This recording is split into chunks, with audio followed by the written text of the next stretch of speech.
ที่บูชาบรรพบุรุษนะครับที่ได้ล่วงลับนะครับ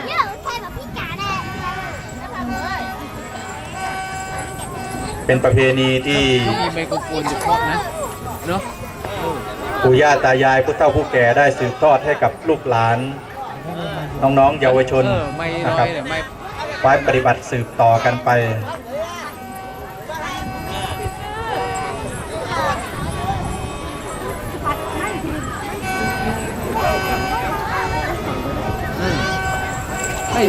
พอเสียดายเขามีไม้ลอยนี่เนาะแม่ฟังเสียงเบาไปด้วย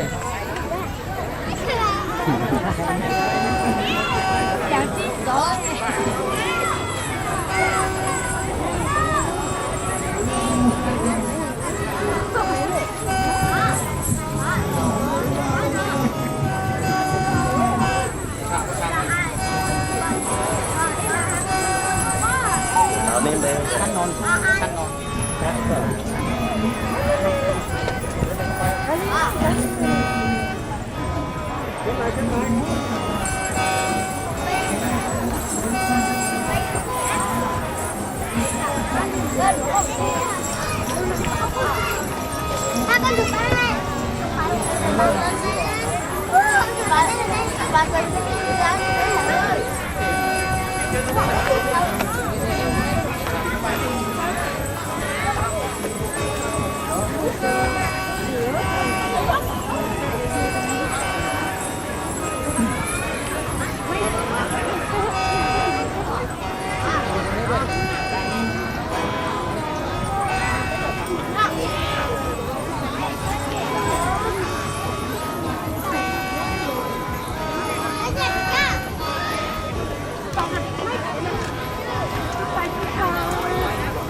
แหล่งแปงอ่ะ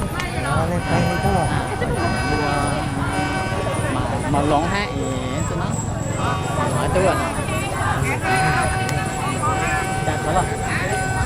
จัดแล้ว